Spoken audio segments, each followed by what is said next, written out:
Ya, oke guys. Assalamualaikum. Balik lagi ya guys dengan Jaki. Hari ini tanggal 25 Agustus pukul 17 lewat 17 menit ya. Ini hari Minggu.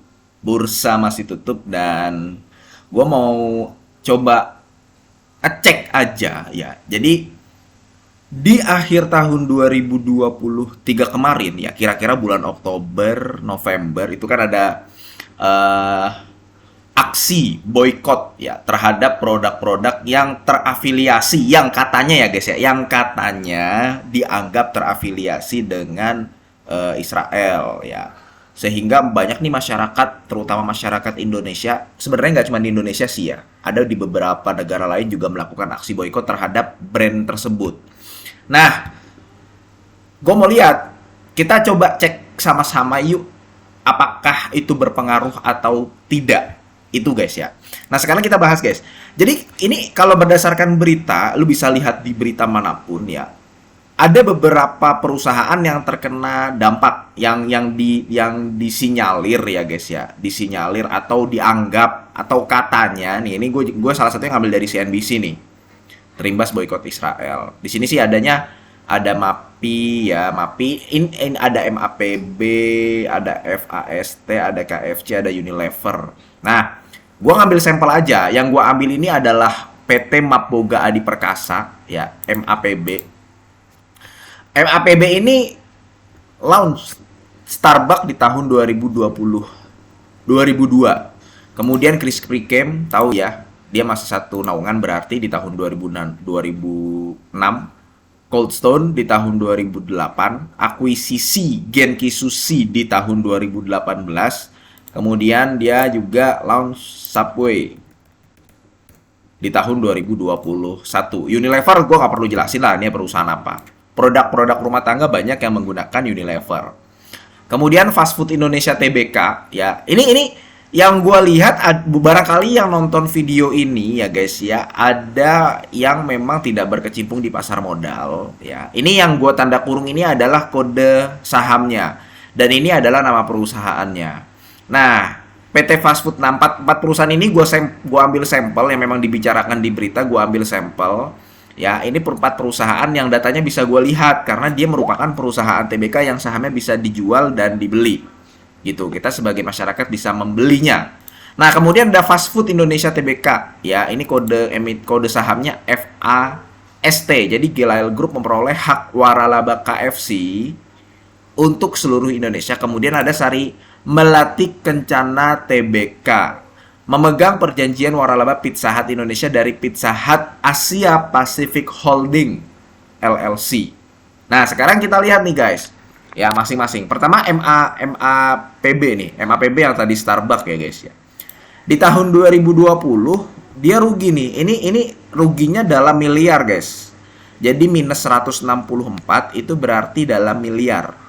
Minus 164 miliar di tahun 2020. Kalau kita lihat tahun 2020 ada apa? Oh, di tahun 2020 itu lagi masa pandemi, orang banyak yang nggak boleh keluar. Pergerakan dan aktivitas dibatasi kecuali untuk hal-hal yang penting. Nah, dia mengalami kerugian ya. Jadi memang ruginya besar banget waktu tahun 2020. 2021 masih ada sisa-sisa pandemi, cuman udah mulai menipis ruginya. Jadi sisa 9,9 miliar. Lah, lu dapatnya dari mana, Jak? Dari laporan keuangannya. Makanya tadi gue bilang, laporan keuangan perusahaan-perusahaan TBK ini bisa kita lihat ya. Nah, ini tahun 2024. Nih, ini yang kita bahas ini nih, Map Boga Adi Perkasa. Kemudian tahun 2022 ya, aktivitas sudah kembali normal, dia untung 135 miliar. Tahun 2023, nah, dia masih untung nih 104 miliar. Jadi tahun 2023 ini maksudnya dari Januari sampai Desember ya guys ya. Dia masih untung 104 miliar. Kemudian kan akhir tahun 2023 itu mulai ada aksi boykot tuh ya, yang tadi gua katakan bulan Oktober sampai November. Di kuartal 1 tahun 2024, kuartal 1 tuh berarti dari bulan Januari sampai bulan Maret. Ya, perusahaan merilis data laporan keuangan dan MAPB nih Map Boga Adi Perkasa nih, dia mengalami kerugian 22 miliar dari Januari sampai Maret.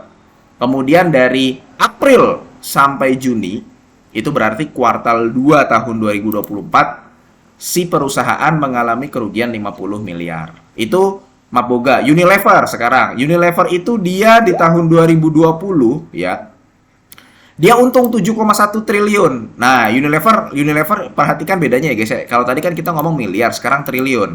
Unilever untung 7,1 triliun. Ingat yang kita bahas ini untung ruginya. Labanya, laba perusahaan. 2021 dia untung 5,7 triliun. Lah kok turun nih? Turun dari 7,1 jadi 5,7. Tahun 2022 turun lagi jadi 5,3 triliun. Jadi sebelum ada aksi boykot terhadap produk-produk Unilever, Unilever ini memang sudah turun terus labanya dari sebelum tahun 2023. Tahun 2023 turun lagi jadi 4,8 miliar, 4,8 triliun. Itu Unilever. Di kuartal 1 2024 untungnya 1,4. 1,4 di bulan Januari sampai bulan Maret 2024. Di tahun 2024 kuartal 2 berarti dari bulan April sampai bulan Juni dia mendapatkan 2,4 triliun. Jadi ini bisa dalam satu tahun sama seperti tahun 2023 bisa juga turun ya.